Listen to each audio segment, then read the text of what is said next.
There are favors that look like kindness, but in reality, they are contracts with no visible terms. And many believers are accepting things into their lives that God never asked them to accept. Not every helping hand is offered for your sake. Not every act of generosity is innocent. Not every favor is free. Today, we're going to look at 6 favors the Bible warns you never to accept, because one of them may already be open in your life right now. Not every hand extended toward you is extended in love. Some favors come from genuine care, but some come from a need to own a piece of you, to make sure that somewhere down the road, you'll remember who gave and you'll owe. Scripture doesn't call us to distrust everyone we meet. It calls us to test what's placed in front of us. 1 John 4:1 says, "Test the spirits to see whether they are from God." That instruction wasn't written only for prophets. It applies to the friend who suddenly offers to cover your bills. It applies to the relative who wants to help out with no explanation. It applies to anyone whose hand opens right when you're at your lowest. Discernment is not suspicion. Suspicion assumes the worst about everyone before they've done anything. Discernment simply pauses long enough to ask one question before the hand is shaken. What is this, really? And what will it cost later? Because accepting is never neutral. Accepting is participation. The moment you take what's offered, you have entered an agreement, whether or not anyone said the terms out loud. Keep that in mind as we walk through 6 favors that look like blessings on the surface, but were built to bind you underneath. 1. Never accept a favor that demands secrecy. The first warning sign is rarely in what's offered. It's in what's asked for right after. Don't tell anyone I did this for you. Real kindness does not need cover. Ephesians 5:11 instructs believers to have nothing to do with the fruitless deeds of darkness, but rather expose them. Anything that requires darkness to survive was never built on light in the first place. Scripture shows this pattern again and again. Deception thrives in secrecy, and secrecy is the soil manipulation grows in. Consider how many of the Bible's betrayals began with a whispered arrangement rather than an open one. Hidden gifts, private deals, favors extended in the dark so no one else could see the true cost attached to them. When someone asks you to keep their kindness quiet, they are rarely protecting your privacy. More often, they are protecting their leverage over you. In everyday life, this shows up as the coworker who covers for you but tells you never to mention it. The family member who slips you money and swears you to silence. The friend whose help always comes with an unspoken rule. This stays between us. A gift that needs a lock on the door was never a gift. It was a transaction waiting for the right moment to be called in. 2. Never accept a favor that disturbs your peace.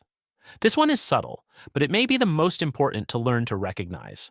The offer looks generous. The timing seems reasonable. The person seems sincere. And yet something inside you goes quiet and uneasy the moment you consider saying yes. There is no visible red flag, no clear evidence that anything is wrong, but the discomfort will not leave you alone. Colossians 3:15 instructs us to let the peace of Christ rule in your hearts. In its original language, that word rule carries the sense of an umpire making a call. Peace was never meant to be a feeling you enjoy only when life is easy. It is a signal meant to tell you when something is off even before your mind can explain why. Most people override this signal because saying no feels rude, and rudeness feels worse than danger in the moment. So the uneasy feeling gets buried just to avoid an awkward exchange with the person offering the favor.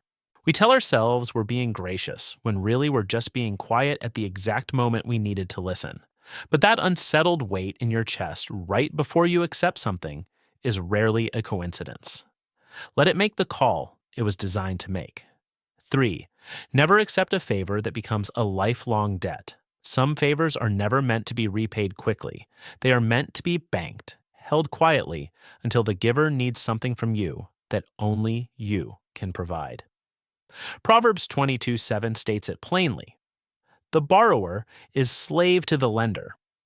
That principle is not only about money, it is about power. The moment you accept something you cannot immediately repay, you have handed someone a claim on your future, and they, not you, will decide when to collect. This is the favor that resurfaces years later as "remember what I did for you."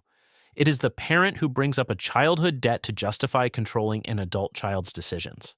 It is the business partner who did one favor early on and now expects a lifetime of loyalty in return for it. The debt was never forgotten by the one who gave it. You simply didn't know it was still being counted against you. 4. Never accept a favor built on someone else's wrongdoing. This favor is dangerous because the person offering it is often not lying to you outright. They are simply leaving out where the resource came from. Proverbs 13:11 warns that dishonest money dwindles away, and that warning does not apply only to the person who obtained it dishonestly. It extends to everyone who knowingly benefits from it afterward. Remember the account of Achan in Joshua 7. He saw a garment and gold that God had specifically forbidden the people to take, wanted them, and hid them in his tent. That single act of quietly accepting what was forbidden did not only cost him, it brought consequences on his entire community.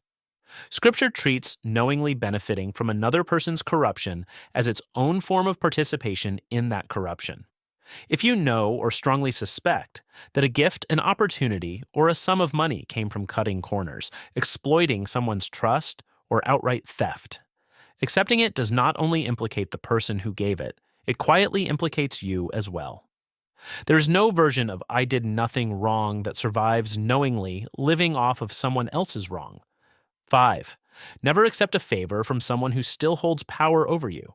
Some favors do not come from strangers. They come from people who have hurt you before, and this time, they are the ones offering to help. Galatians 5:1 says, "It is for freedom that Christ has set us free. Stand firm then, and do not let yourselves be burdened again by a yoke of slavery." That verse speaks to spiritual freedom, but it applies with painful precision to human relationships as well. If someone once controlled you through fear, guilt, or manipulation, their sudden generosity toward you now is rarely just generosity. More often, it is a rope thrown back into a hole you already worked hard to climb out of. This is the former partner who resurfaces with kindness right when you have finally moved on. It is the parent whose love has always come with conditions, who suddenly offers support the moment you try to set a boundary.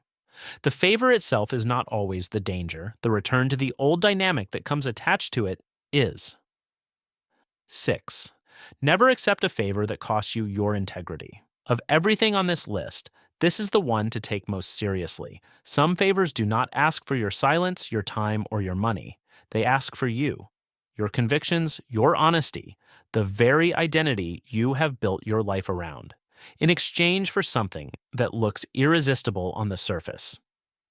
Matthew 16:26 asks the question every believer should sit with. What good will it be for someone to gain the whole world, yet forfeit their soul? In Matthew chapter 4, this exact offer was made directly to Jesus in the wilderness. The enemy showed him every kingdom of the world and all their splendor, with one condition attached. All this I will give you if you will bow down and worship me. Jesus did not negotiate the terms. He rejected the entire offer completely and immediately. Exodus 23:8 adds a warning that cuts deep. A bribe blinds those who see and twists the words of the innocent. The enemy rarely tempts anyone with something obviously evil. He tempts with something deeply desired and simply asks for your integrity as the price of admission. This is the promotion offered on the condition that you stay silent about injustice happening around you. It is the opportunity that requires you to lie for someone, cover for someone, or set aside a conviction you have held your entire life. And this is exactly the favor described at the very beginning, the one that looks like kindness, but is actually a contract with no visible terms. It was never paranoia to feel that tightness. It was discernment recognizing a trade your spirit was never meant to make. None of this means living suspicious of every person who has ever shown you kindness. Most gifts are exactly what they appear to be, offered by people with nothing to gain but your good. But before accepting what is offered, a few questions are worth asking every time. What does this person actually want in return? Why is this being offered right now, at this particular moment? Does it come with a condition to keep it quiet? And what might this cost later, even if it costs nothing today? Not every favor is meant to be accepted. Not every hand extended is extended in love. Not everything that feels generous is free. Discernment is not the opposite of gratitude. It is what protects your ability to keep being grateful for the right things, from the right people, for the right reasons. A favor without visible terms still has terms. You simply haven't been shown them yet. If you recognize yourself in any one of these six, take that recognition seriously. It is rarely an accident. It is far more likely a quiet invitation to look again at something you have already been given and ask what it truly asked of you in return. If this reached something in you, send it to someone who needs to hear it before they say yes to something they shouldn't. Subscribe to keep growing in discernment and biblical wisdom. And in the comments, write, "Not every hand is safe." Because today, saying no is also an act of faith.